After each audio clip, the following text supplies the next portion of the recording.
They handed me the mop like I was the help, like I was some quiet woman who knew her place and would be grateful to be told what to do. My son didn't even look at me when he did it. He just reached across the kitchen counter, picked it up from the corner by the pantry, and passed it into my hands as if he were passing a plate or a napkin, not as if he were handing me an order. His voice was pleasant enough, almost casual, as he said, "There's a spill in the hall, Mom. Could you get that before the guests arrive?" The words slipped out of him like he had asked me to fetch his jacket or straighten a crooked picture on the wall. But they landed heavy inside me, somewhere between my chest and my stomach, as if the weight of them had been waiting a long time to find the right moment to fall. I didn't say anything at first. I looked down at the mop in my hands, at the pale wood handle and the wet gray tangle at the end of it, and I thought about how I had dressed that afternoon. My navy dress, the one I had ironed 2 days ago with the old iron that sputters steam like an old kettle, my best shoes, with the leather my late husband had polished by hand before we went to his brother's wedding 30 years ago, my pearl clip-on earrings that aren't real but look respectable enough if the light hits them right. I had thought this was going to be a family dinner, maybe even a little celebration, the kind that starts with warm greetings at the door and ends with someone trying to send you home with leftovers wrapped in foil. I had thought, if I'm honest, that I might get a picture with my grandchildren, one of those shots where you put your arms around each other and lean in close, so later, when you're alone, you can look at it and pretend the closeness was real. Instead, here I was, standing in my son's immaculate kitchen, a mop in my hands, and the realization settling on me like a heavy coat. I wasn't a guest here. I was staff. It had been years since I had been in his home. Not this one. This was new, bigger, all pale walls and brushed steel, the sort of house with furniture you're not sure you're supposed to sit on, but in any home of his at all. When he bought it, he had sent me pictures by text. The front porch with its narrow columns, the wide windows in the living room, the back deck that looked like something from a magazine. He said they'd moved in during the summer, too busy to have visitors right away. The fall passed, then winter, then spring, and by the time I was invited, it was nearly a year since they had unpacked their boxes. I told myself it was life. People get busy, children have their schedules, work piles up. But when I stepped inside that evening, I realized something I hadn't wanted to admit. They hadn't been too busy. They had simply been waiting until the house looked the way they wanted, until it could present a certain image to the people who mattered to them. I was not one of those people. I saw it immediately in the way his wife looked me over as she opened the door, her smile quick and shallow, her eyes darting past me toward the driveway, as if checking to see if someone more important was pulling up behind me. She stepped aside, told me to come in, took my coat but didn't offer to hang it anywhere in sight. Later I would realize she had slipped it into the closet near the garage, not the one in the hall where the guests' jackets would go. The air inside smelled faintly of citrus and something more chemical. Cleaning products, expensive ones, the kind you buy not because they work better, but because the bottle looks good on the counter. There were no children's toys in sight, no stray shoes by the stairs, no clutter of daily life. Even the cushions on the couch sat perfectly straight, as if no one had leaned back on them yet. I followed her into the kitchen, where my son stood by the island checking his phone. He glanced up, gave me a quick smile that didn't quite reach his eyes, and said, "Hey, Mom." "You made it." As if I had been in danger of missing my own son's invitation. He didn't ask about my flight or whether the cab had found the address easily. He just turned back to his screen. I stood there for a moment, holding the tin of lemon bars I had baked that morning, thinking of the way he used to devour them when he was a boy, coming in from the yard with scraped knees and grass stains, and a hunger only something homemade could fix. "Where should I put these?" I asked. His wife took them from me without looking at them. "Oh, just on the counter," she said.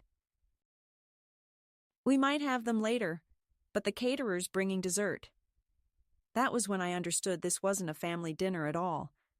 It was a party, the kind where everyone knows their role and their place, and mine, apparently, was somewhere out of sight until I was needed for something useful. He gave me the mop as if it were the most natural thing in the world. I suppose for him it was.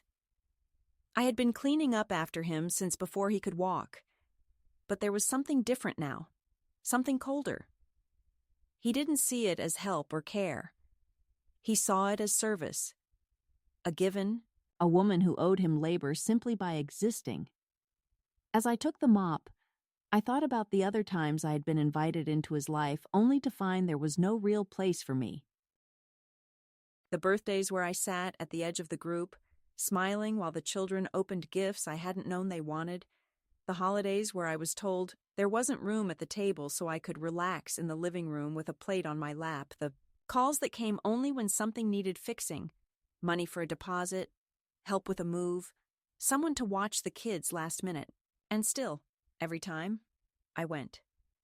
I told myself it was family, that it was better to be there than to be absent, even if being there meant being invisible.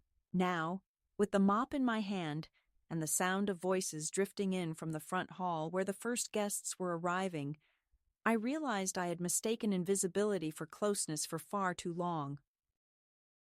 I walked to the hallway and saw the spill, a glass of wine knocked over, spreading into the fibers of a pale rug. The kind of rug you buy knowing you'll tell people to take their shoes off before stepping on it. I pressed the mop into it, watched the liquid darken the strands before the gray threads soaked it away. My son's voice carried from the doorway, warm and charming, greeting someone by name, laughing. It was the voice he saved for the people he wanted to impress, the people whose approval he valued. It had been a long time since I had heard it directed at me. I stayed there a moment longer than I needed to, my back to the room, my hands on the handle. I could feel the dampness of the mop head through the wood, smell the faint tang of the wine mixed with the lemony cleaner. In the corner of my eye, I saw his suit jacket, draped over a chair, the fabric dark and smooth, the kind of jacket that costs more than I spend on groceries in a month. I knew it wasn't an accident he'd left it there. He'd probably planned to put it on just before stepping out to greet everyone properly. And yet, something about the sight of it, resting so carelessly, sparked something in me that I hadn't felt in years. Not anger, not exactly. Something sharper, a kind of clarity. I straightened slowly, feeling the pull in my knees, and leaned the mop against the wall. From the kitchen, I could hear his wife laughing, that light, rehearsed laugh that sounds like a clinking glass. I looked again at the jacket. The fabric caught the light from the chandelier above, showing the deep navy weave, the perfect stitching. My son's laughter joined hers in the other room, and in that sound, I heard not joy, but triumph. The triumph of a man who believes the story he has told about himself. The one in which he has risen above the kind of life where a mother is anything but a silent backdrop. I had been helping him tell that story for years, standing just out of frame, and I realized, in that moment, that I didn't want to be in his picture at all. So I picked up the mop again, but this time, I also picked up the jacket. I still remember the way the words hit me that night, sharp and cold like the wind that cuts through bare branches in late November. It wasn't just the mop, not just the silent dismissal that came with it. It was what came after, the unspoken message wrapped in politeness, that final gesture that sealed the truth between us. My son stood in the living room, surrounded by his guests, successful people with their tailored suits and carefully curated smiles, and he looked over his shoulder at me with a flicker of impatience. "Mom," he said, his voice steady but clipped, "why don't you just stay in the kitchen tonight? You don't have to come out here. We've got it covered." There was no invitation in the tone, no warmth, only a polite command disguised as concern. I felt my heart constrict, the tight band of betrayal squeezing around it, but I forced a smile and nodded. Of course I nodded. What else was there to do when the people you raised treat you like an awkward secret, like a page in a photo album you'd rather hide.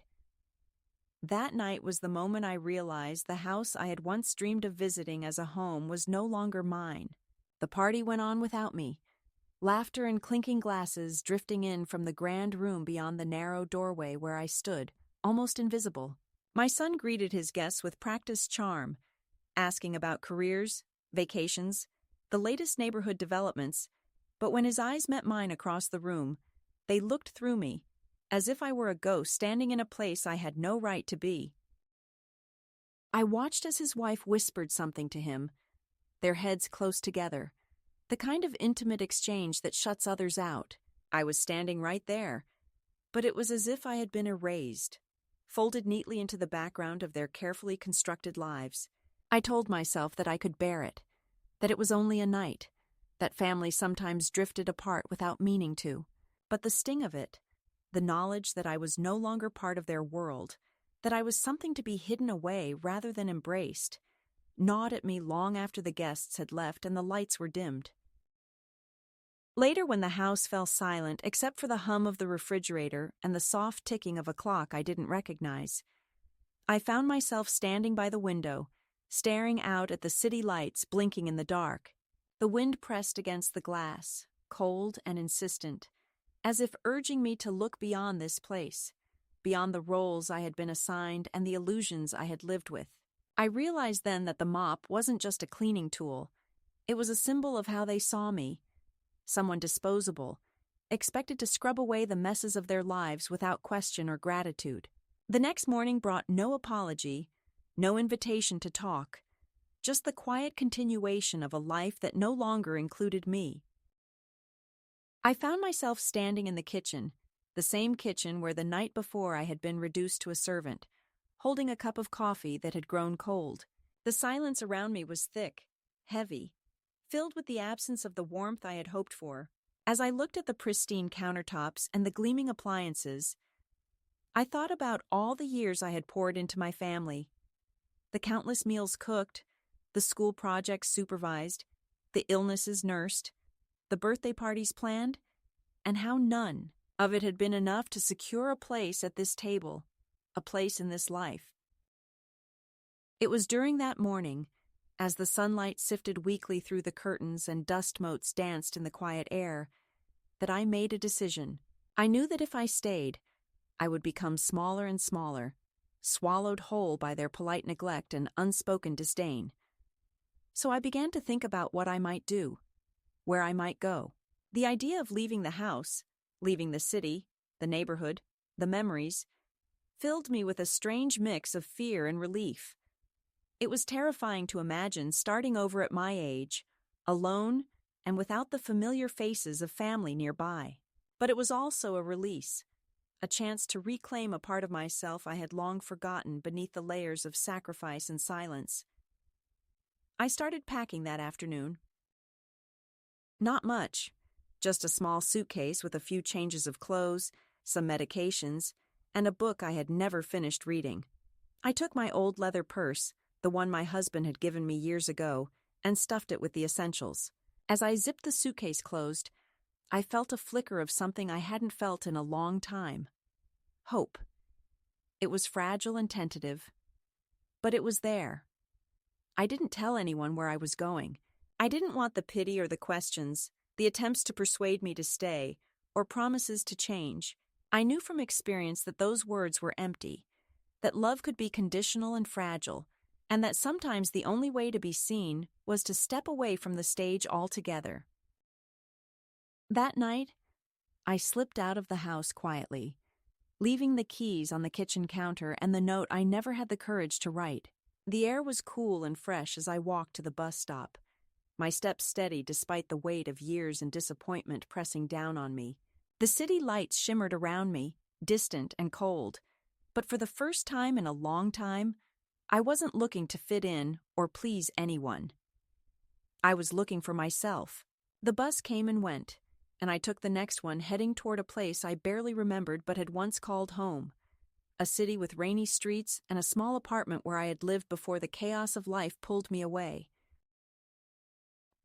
The hours on the bus were long and quiet. filled with the low hum of the engine and the murmur of strangers around me. I watched the landscape change from the bright, manicured suburbs to the more worn and weathered streets of the city center. Each mile felt like a step away from the woman I had been, and a step closer to the woman I was becoming. I wasn't sure what awaited me there, whether I would find peace or loneliness, but I knew that staying was no longer an option. The weight of the mop and the silence of that night had given me a new kind of clarity, a bitter gift that cut away the illusions and left me standing bare and real.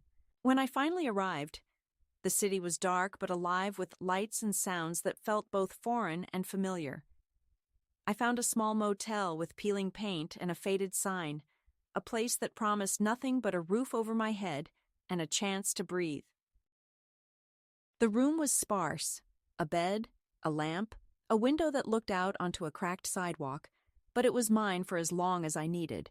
I unpacked my suitcase slowly, laying out my clothes and the book I had brought with me, and I sat by the window drinking a cup of tea that tasted like hope and resolve.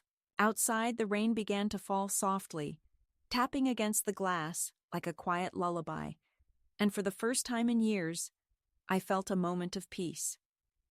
In the days that followed, I took small steps toward rebuilding my life. I walked the streets, bought a coat at a thrift store that fit like a promise, and found work tutoring children in the neighborhood. It wasn't much, but it was honest, and it was mine. I didn't call my son or his wife. I wasn't ready for their voices, their apologies, or their explanations. Instead, I chose silence, a silence that spoke louder than any words. The mop was left behind in that kitchen, a symbol of what I was shedding, and I carried with me something stronger: the quiet determination to be seen, not as a burden or a shadow, but as a woman who still had a life to live.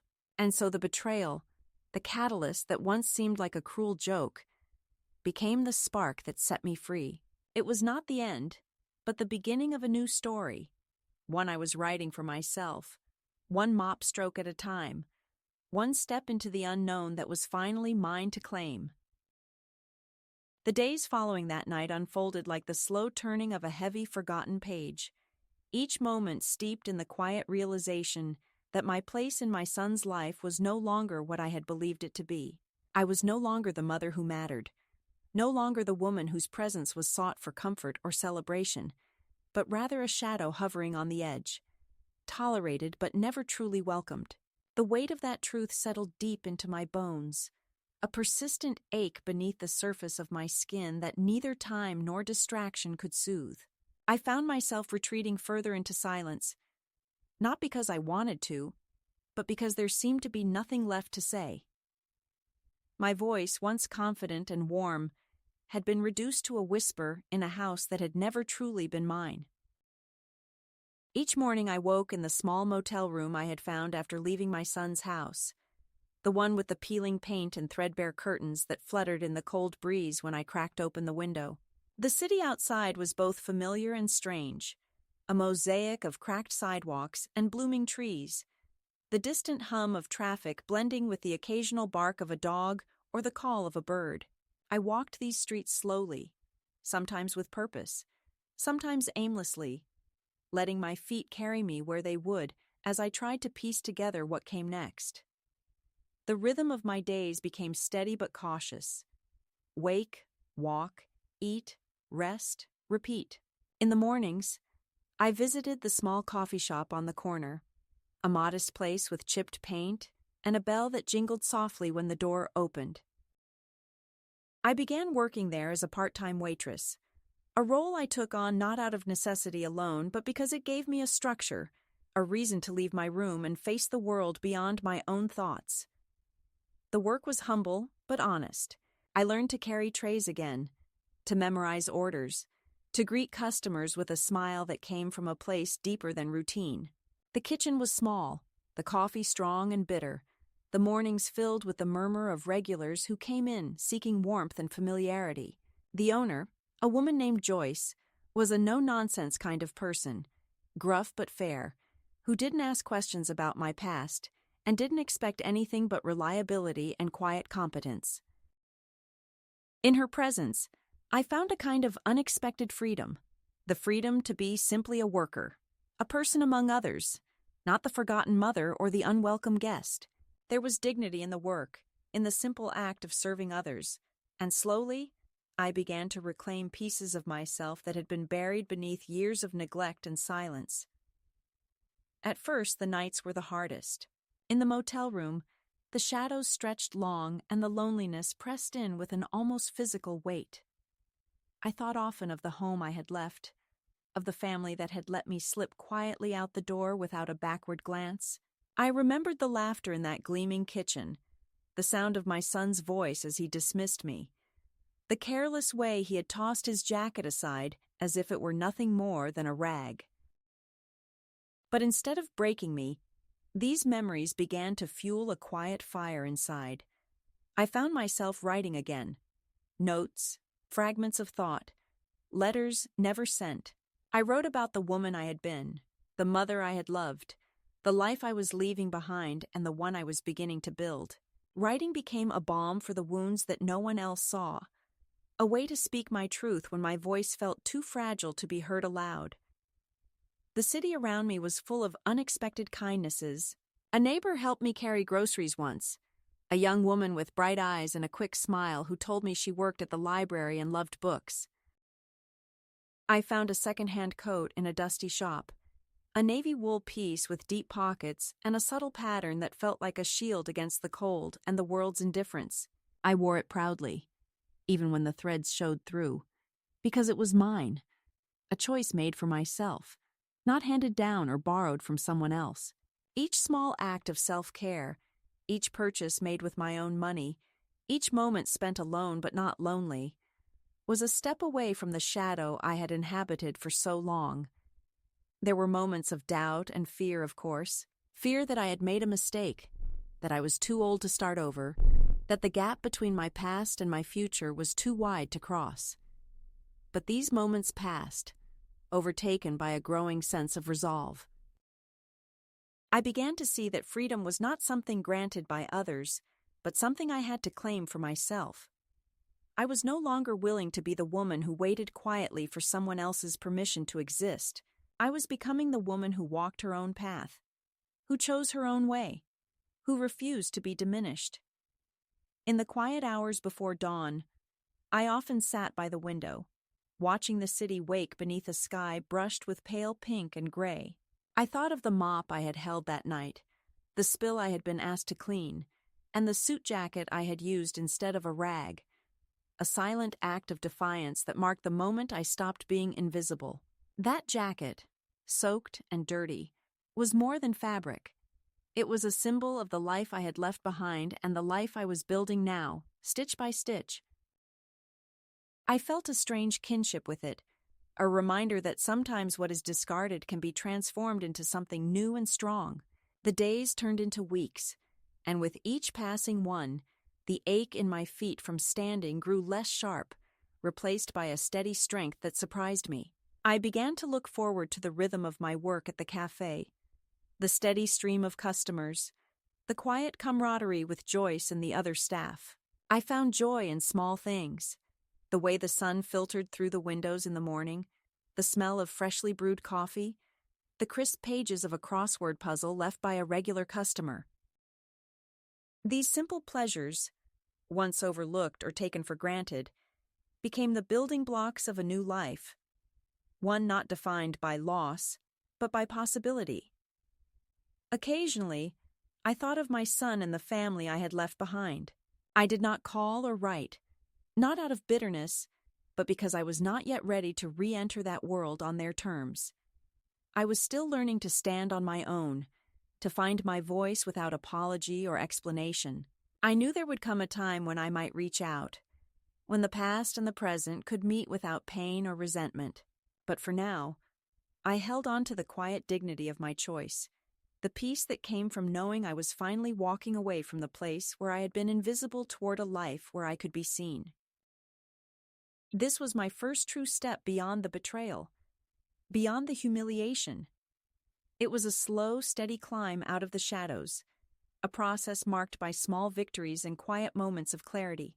Each day I chose to keep going was an act of resistance against the narrative that had sought to erase me. And in that choice, I found not just survival, but the flicker of something more. A life reclaimed, a self remembered, a future yet to be written. The moment of clarity that marked the beginning of my new life came not with a sudden revelation, but as a quiet unfolding, a slow awakening that stirred something long dormant within me. It was in the soft light of an early morning, as the city around me stirred from sleep and the sky blushed with the first tentative hues of dawn, that I felt the stirrings of a different kind of strength, not the strength forged in years of sacrifice and silent endurance, but a gentler, fiercer power born of choice and self-respect. I had arrived at a crossroads, one that demanded I decide not just where I would live, but who I would be in the life that stretched ahead. The small room I had rented above the laundromat was modest, but mine, and every corner of it whispered possibilities I had almost forgotten could exist. The walls, painted a soft cream, caught the morning light and made the space glow warmly, a stark contrast to the cold, polished surfaces of the home I had left behind. On the windowsill, a tiny pot of lavender sent up its sweet, calming scent, a small act of care I had allowed myself as a symbol of new beginnings. I spent my days in the rhythm of simple routines, brewing tea, tending to the few plants I had brought with me, reading books lent by a kind librarian I met on one of my walks through the neighborhood. Each page turned was like a step taken away from the shadows and closer to the light of rediscovery. Working at Joyce's Cafe had become more than a means to support myself. It was a place where I slowly reclaimed my dignity and sense of belonging. Joyce, with her gruff kindness and no-nonsense manner, never pried into my past, but her presence was a steady anchor in the swirling uncertainty of my new life. She taught me the art of efficiency, the grace of quiet service, and the value of showing up every day no matter how small the task. The mornings were filled with the hum of espresso machines, the clatter of cups and plates, and the soft murmur of regulars whose lives intersected briefly with mine over steaming mugs of coffee. It was in those moments, beneath the fluorescent kitchen lights and behind the worn counter, that I began to feel the subtle yet profound shift from invisibility to presence. I had never imagined myself as a waitress, yet here I was, moving with a steady purpose, a gentle authority in my hands as I refilled cups and took orders. The customers were a patchwork of stories: a nurse who greeted me with a tired smile, a contractor who joked about the weather, an elderly man who told me about the cardinals he'd spotted in his backyard. These encounters, small and seemingly insignificant, became threads in the tapestry of my renewed life, weaving me into a community that acknowledged me without judgment or expectation. With each day, the ache in my feet and hands, the remnants of a life once constrained by others' demands, softened and gave way to a quiet strength that surprised me. One afternoon, after a particularly busy shift, I found myself standing in front of a small secondhand clothing shop I had noticed during my walks. The sign was faded, and the window display cluttered, but something drew me inside, a need to mark my transformation with something tangible. The shopkeeper, a young woman with kind eyes and a ready smile, helped me find a navy wool coat with a subtle herringbone pattern and deep pockets that seemed made for holding more than just the chill of the coming winter. When I tried it on, the coat fit like a second skin, wrapping me in warmth and quiet dignity. Paying for it with my own money, the crisp bills tucked into my wallet like a secret promise, I felt a swell of pride that no one in that distant past had ever allowed me to feel. The coat became a symbol of my reclamation, a garment that belonged to me and no one else.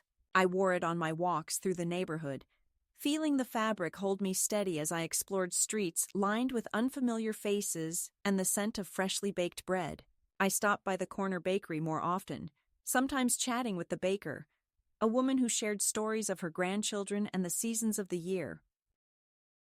These small connections, forged in the warmth of shared space and quiet conversation, began to fill the emptiness left by years of estrangement and silence. Evenings were a time of reflection and gentle healing. I would sit by the window, the navy coat draped over the back of my chair, a cup of tea warming my hands, and read from an old paperback novel I had carried with me. The words on the pages offered a refuge, a portal into other lives and possibilities, and I clung to them like a lifeline. Sometimes Joyce would bring a bottle of wine, and we would share a quiet drink on the porch, her cigarette smoke curling into the night air as she spoke softly about city politics or the oddities of her neighbors. In those moments, I realized that companionship could be found not only in family, but in chosen connections, in the gentle acceptance of someone who sees you for who you are without judgment or expectation. There were nights when the loneliness crept in, a cold shadow that settled over my heart and whispered doubts about the path I had chosen. Memories of the past, of the house where I was asked to mop, of the laughter that excluded me, of the faces that turned away, would rise unbidden, threatening to undo the fragile peace I had found. Yet, even in those dark moments, I held fast to the understanding that my worth was not measured by their acceptance or approval. I was learning to love myself in ways I never had before, to honor the woman who had carried me through storms and still stood, even if battered and bruised. The turning point came quietly. A simple letter slipped under my door one morning, unsigned but filled with words of encouragement and understanding. It was from Kieran, my grandson, the only one in the family who had ever reached out without hesitation or judgment. His letter spoke of missing me, of hoping I was safe and happy, of offering a bridge between the past and the present that did not demand I abandon my newfound life. Holding that letter in my hands, feeling the warmth of his words, I allowed myself to imagine a future where connection could exist on my terms, a future where I was not a shadow, but a woman fully alive. With each passing day, I grew more certain that this was not just survival, but a new beginning. The coat on my shoulders, the warmth in my heart, and the quiet strength in my steps became the armor I wore against the ghosts of rejection and invisibility. I was no longer the woman who waited in the kitchen with a mop, unseen and unheard. I was a woman who had chosen herself, who had reclaimed her life not by returning to what was lost, but by forging something entirely new. In this new life, every small act mattered. The purchase of a coat, the smile shared with a stranger, the letter received from a grandson, the steady rhythm of work and rest. These were the building blocks of my freedom, the quiet markers of a journey from the shadows into light. And as I looked ahead, wrapped in the soft embrace of my navy coat and the promise of days yet to come, I knew that this was only the beginning of a story I would tell on my own terms, with courage, grace, and an unshakable sense of self. The second escalation in my journey came quietly, almost imperceptibly at first, like a shadow lengthening in the fading light of an afternoon. But it grew steadily, a creeping pressure that tested the fragile new life I had begun to build. It began with a letter, simple and unassuming, slipped under the door of my small apartment one chilly morning, the paper slightly worn, the edges softened from handling. The handwriting was familiar, my grandson Kieran's, the one who had always been the bridge between me and the family I thought I'd lost. His words were tentative, yet filled with warmth, a lifeline thrown across the chasm that had opened between us. He wrote about missing me, about wondering if I was safe and well, and about hoping that, if I was ready, I might consider reconnecting. That letter stirred something deep inside me, a mixture of hope and hesitation, a reminder that even in the coldest winter, there could be signs of spring. Kieran's letter was soon followed by a visit from Lisa, my son's wife, an intrusion into my quiet world that I had not anticipated but could no longer ignore. She appeared one gray afternoon at the cafe where I worked, standing by the pastry display with an expression carefully crafted to convey concern but tinged with something sharper beneath the surface, a look I recognized all too well from years past. She was dressed impeccably, as if to assert her place in a world I was no longer part of. Her voice soft but firm as she asked to speak with me privately. I agreed, leading her to a small booth at the back, away from the steady hum of morning customers and the clatter of dishes. There, in the muted light, she spoke of panic and worry, of how my disappearance had upended their carefully ordered lives, how Adam, my son, was furious and desperate to find me, how the children were confused and hurt. Her words were rehearsed, but not entirely false. There was genuine fear beneath the polished veneer.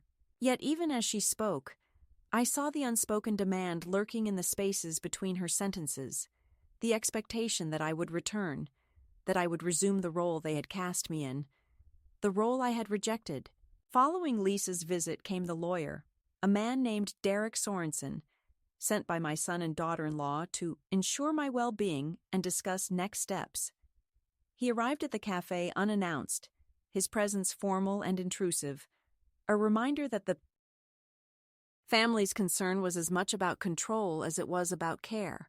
Derek spoke carefully, his words chosen to sound reasonable and compassionate, but there was an edge beneath the surface, a legal precision that made it clear they intended to reclaim what they saw as theirs. My time, my money, my very person. I met his gaze steadily, refusing to be cowed or diminished. I told him plainly that my well-being was excellent and that my affairs were my own business. I had not come this far to be treated like a child or a ward, and I was not about to let them rewrite my story. The pressure continued with the arrival of a newspaper article, a front-page feature in the local community section that portrayed me as a missing matriarch, a vulnerable woman lost to the world. The article quoted my son and daughter-in-law, their words a mix of worry and blame, painting a picture of a family torn apart by my absence. The language was clinical and detached, a performance designed to elicit sympathy while reinforcing the narrative that I was a problem to be solved. Reading it, I felt a mix of anger and incredulity. How easily they reduced me to a headline. How casually they cast me as fragile and needy when I was anything but. The article was a reminder that, in their eyes, I was still the invisible woman, the inconvenient truth they preferred to hide behind closed doors. Amidst these pressures, there were moments of unexpected kindness and connection that sustained me. Kieran's continued letters and phone calls were a lifeline, his voice a balm that soothed some of the ache left by years of neglect and misunderstanding. His presence in my life, though distant and tentative, was a reminder that family could be redefined, that love could exist without conditions or expectations. I found solace in the small rituals of my new life, the quiet mornings at the cafe, the walks through the neighborhood, the evenings spent with Joyce, who had become not just a friend, but a steadfast companion. Her gruff humor and steady presence were a counterpoint to the chaos of the past, a grounding force that reminded me I was not alone. Yet the encroaching demands of my son's family could not be ignored. Their attempts to draw me back into their world, to recast me in a role I had abandoned, forced me to confront the limits of forgiveness and the boundaries I needed to set. I began to understand that this was not just about family dynamics, but about power and autonomy, about reclaiming my right to define my own life without interference or control. Each letter, each visit, each legal threat was a test of my resolve, a challenge I met with quiet determination and growing clarity. The turning point came when I sent a letter of my own, not to Adam or Lisa, but to Kieran. In it, I expressed my love and gratitude for his kindness, my refusal to return to a life that had diminished me, and my hope that, one day, we could meet on my terms. It was a letter of both connection and boundary, a declaration that while I valued family, I would not sacrifice my dignity or peace for the sake of appearances or obligation. Sending that letter was an act of courage and defiance, a step toward healing that embraced both separation and possibility. In the weeks that followed, I felt the weight of the family's gaze lessen, replaced by the gentle warmth of chosen connections and self-respect. I continued to build my life with deliberate care, working, walking, reading, and nurturing the small joys that had once seemed out of reach. The pressure remained, but it no longer dictated my path. I was learning to live not in reaction to their demands, but in alignment with my own truth. This period of second escalation was a crucible, a time of testing and growth that forged in me a deeper understanding of freedom and selfhood. It was painful and fraught with uncertainty, but it was also a necessary passage, a passage that led me from the shadows of exclusion into the light of agency. And as I navigated these challenges, I found within myself a strength I had long forgotten, a strength born not of endurance alone but of choice, a strength that would carry me forward into the climax of my story and the promise of a life truly my own. I had carried the weight of their expectations, their dismissals, and their silent judgments for so long that when the moment of reckoning finally arrived, it did not come with the grand flourish I might have imagined in my younger days. There was no dramatic confrontation, no shouting match or tearful plea. Instead, it was a quiet, deliberate act, an assertion of self that rippled outward with a power born of years spent in the shadows. The night I chose to reclaim my dignity, I stood in the kitchen of the home that had once been my son's sanctuary and felt for the first time in decades the full measure of my own worth. That evening, the house was alive with the chatter and laughter of guests, a celebration I had once believed would include me as a cherished presence.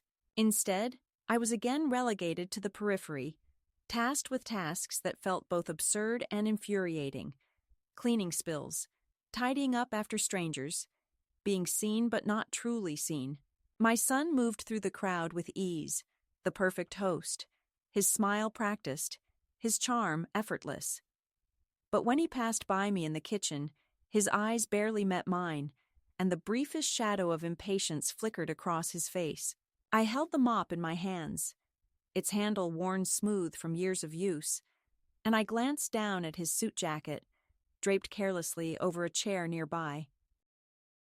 The fabric was pristine, untouched by the chaos of the evening, a symbol of the life he had built, one that no longer had room for me. In that moment, something within me shifted. I felt the weight of years of invisibility and silence press down, and with it, a fierce clarity that cut through the fog of hurt and resignation. I stepped forward, mop in one hand, the jacket in the other, and moved toward the center of the kitchen. The room grew quiet, the sounds of conversation and laughter fading into the background as eyes turned toward me, some wide with surprise, others narrowing in judgment. I knelt down, dipping the mop into the bucket of soapy water, then lifted the suit jacket and began to wipe at the floor with it.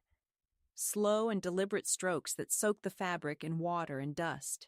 The act was simple but charged with meaning, a reversal of roles, a silent declaration that I would no longer be the one to clean up after others without respect or recognition. The guests watched, stunned into silence, as the fabric darkened and weighed heavy in my hands. My son's face went pale, his mouth opening as if to speak, but no words came. The laughter that had filled the room was replaced by a heavy stillness, an unspoken acknowledgement of a boundary crossed and a dignity reclaimed. I stood, the dripping jacket heavy at my side, and met my son's gaze steadily. "There," I said softly, my voice steady despite the tumult inside me. "I finally cleaned up after your mess." The words hung in the air, a quiet challenge and a closing of a chapter. I turned then, without looking back, and walked out the door into the cool night air, the sounds of the party muffled behind me. Outside, the world felt vast and open. The sky stretched wide above me, the streetlights casting pools of gold on the pavement. I walked slowly, feeling the crisp air fill my lungs and the steady beat of my own footsteps beneath me. The mop and jacket were left behind, symbols of a life I was shedding, and ahead lay the uncharted path of a future I would shape on my own terms. That night, in the solitude of my small apartment, I allowed myself to feel the full scope of what had happened, not just the rejection and pain, but the power and freedom that came with standing up for myself. I was no longer a silent observer in the story of my life, but its author, a woman who had refused to be diminished and had reclaimed her voice and her place in the world. In the days that followed, the echoes of that night rippled through my new life. The guests at the party whispered among themselves, the guests who had once ignored me, now aware that I was no longer invisible. My son did not reach out, did not call or write, and I did not expect him to. My act was not one of vengeance, but of closure, a clear, irrevocable statement that I would no longer accept anything less than respect and dignity. Instead, I focused on the life I was building, work that grounded me, friendships that nourished me, and moments of quiet joy that reminded me I was more than the sum of others' neglect. I wore the navy coat I had purchased not long before with a newfound pride, the fabric a shield against the cold and the past. I continued to nurture my small garden of self-respect, tending to it with patience and love. The mop and the jacket, once symbols of humiliation and exclusion, became for me emblems of transformation, reminders that sometimes the things meant to diminish us can become the tools of our liberation. I kept a photo of the jacket, faded and damp, taped inside my dresser drawer as a talisman, a symbol of the night I chose myself over silence. And so, in the quiet aftermath of that evening, I found not just an end but a beginning, a chance to live fully and freely, to embrace the woman I had always been beneath the layers of expectation and erasure. I learned that reclaiming dignity is not a grand gesture, but a series of small, deliberate acts, each one a step toward the life we deserve. If you find yourself in the place I once was, holding a mop handed down with disregard, standing on the edges of a life that no longer fits, know that you have within you the power to rewrite your story. You can choose to drop the rag, to lift your head, and to walk away into the light of your own making. That night, I did just that, and I have never looked back. The days after that night unfolded with a quiet grace I had not known for years, a gentle easing of tension and a soft opening of space where I could finally breathe without the weight of expectation pressing down on my chest. I woke each morning to the soft light filtering through the thin curtains of my small apartment, the familiar hum of the city waking around me, and the steady rhythm of a life reclaimed. It was a life marked not by grand gestures or dramatic reconciliations, but by small moments of peace and presence that stitched together a tapestry of healing and renewal. The mop and the suit jacket, once symbols of humiliation and exclusion, had become talismans of transformation, reminders that I had crossed a threshold from invisibility to presence, from silence to voice. In the weeks that followed, I continued to build my new life with deliberate care, finding strength in routine and joy in simple pleasures. I walked the neighborhood streets with the navy coat wrapped tightly around me, the pockets holding small treasures, a folded letter from Kieran, a photograph tucked inside a book, a pressed leaf from a tree outside the cafe where I worked. These objects, humble and ordinary, became anchors in a world that was still shifting beneath my feet. At work, I found a steady rhythm, the early mornings filled with the rich aroma of coffee and the friendly banter of customers who came to know me not as a visitor or an outsider, but as part of their daily lives. Joyce, with her gruff humor and steady presence, became more than an employer. She was a friend and a witness to my quiet journey. The letter from Kieran remained close to my heart, a symbol of the love that endured despite distance and silence.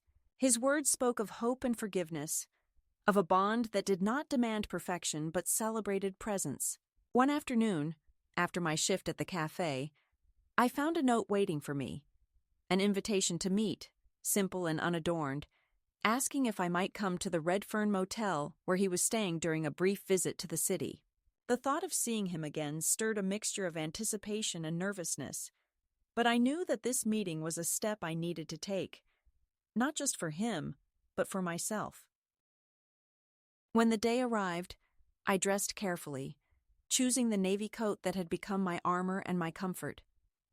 I did not tell Joyce where I was going, and she did not ask, her respect for my privacy a quiet gift. The motel was modest but clean, its faded sign welcoming travelers like me who sought refuge and new beginnings. Kieran opened the door before I could knock, his face lighting up with a smile that held both familiarity and newness. The years between us folded away in that simple moment. We sat together in the small room, the air thick with unspoken words and the warmth of reconnection.